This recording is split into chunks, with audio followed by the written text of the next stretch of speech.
want to point out on our walls here, we have what is our adjudication guidelines. These are the guidelines that we use to help determine our voter intent.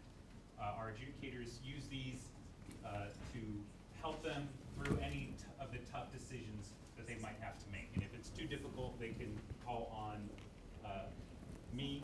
I'm usually in here, Alicia's usually in here to help them, and we can help them determine what to make. They also will have a paper version, which is exactly the same as what's on the wall, but they'll have a paper version at their desk so they don't have to always turn to a wall to see what they should be able to do. So we're going to go through some examples here. So can everybody see this okay? If you can't see it, you can get a little closer. I know there's a lot of people here, so it could get a little tight. So this ballot is one of our ballot marking device ballots, right? This was printed off of a ballot marking device. The error that it's detecting, not an error, I shouldn't say error, it's not an error, an anomaly, is that it has a write-in. It's State Senate, 7th District, it has a write-in. Now, the machines can't see write-ins. It can see the target for the write-in, but it can't see what's written for a write-in. People have to see that. They have to make the determination, is this a qualified write-in or is it not a qualified write-in? Not all contests get qualified write-ins during the write-in process. Most of the time they are unqualified write-ins that come to us from the voters. People like to vote for Mickey Mouse and Darth Vader, and all kinds of people, right? There are rising instances of people writing in the names of the candidates for that contest as well. In which case, we just eliminate the write-ins and we give those votes to the candidates once we confirm that those are indeed the votes that they're voting for. We don't let it go as an overvote. That doesn't make any sense. We want the voter to get their votes counted. I'm sorry. I do have a question on that. So for write-ins, if they are, of course, Mickey Mouse did not, come down and sign up to be on the ballot, but you do have to be signed up to be on the ballot. To be a qualified write-in, yes, you have to go through the write-in process, which is very simple. I believe you just get some signatures, very short nomination, and then you turn it in and you're a qualified write-in. Okay, so you can't just write in whoever. It has to be somebody that they have to be actually qualified. Yes. Thank you. So when it says not yet qualified on the information, and I thought I saw that on the voter information guide that came out before the ballots. Is that? The Secretary of State is still going through the qualified write-in process. That period has not ended yet.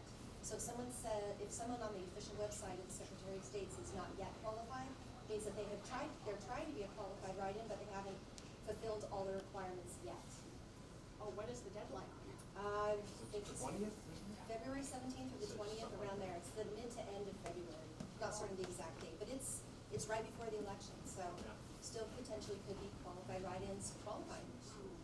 Yeah, I think you need 40 signatures, 60, something. It's not very much. It's Wow. very Depends on simple. the contest, to be Yeah. honest. Like President would require a lot more signatures sure. than say Senate or U.S. Representative. So, Total sense. yeah. So for our testing purposes, all of our write-ins are going to be not qualified or declared. So that makes it easier for our adjudicators to go through the process and we don't get snagged on anything, right? So they're gonna go ahead and adjudicate this ballot. We can see, sorry, can you enlarge that, Brian? And so Senate 7, it says vote for write-in, and it just says M. So the M is the name, right? M is not a qualified candidate in this case, right? So we verified by name that this is not a qualified or declared candidate, and they're going to reject it as not qualified or declared. So go ahead and do that. Okay, and you can see at the top here, it says that they've removed that write-in. It was rejected as not qualified or declared. So in our system, when we see that adjudication, it's gonna let us know that's why it was rejected, it's not qualified or declared.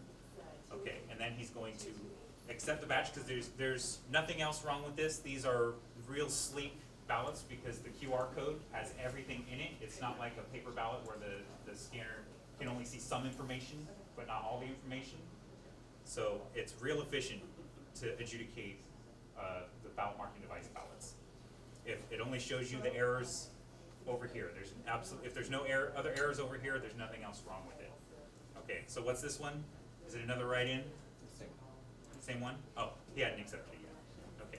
Do you know how many you expect to have to go through manually like this?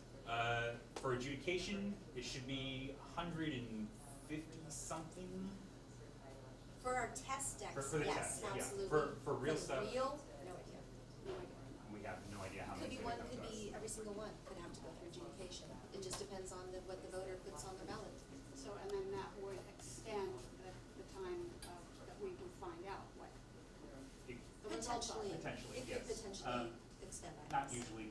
We usually get them, all ballots adjudicated, because we can't process that batch until the adjudication is complete. So it stays kind of stuck in the system until all the ballots are adjudicated that are in that batch, and then we can submit that batch. So in order to get our results, we have to make sure that all of our batches are submitted. That means all of our adjudication has to be done. So it doesn't usually hinder our process. Now, generally speaking, adjudication amounts to, and this has been fairly consistent, about 1% or 2% of our total returns for an election. It fluctuates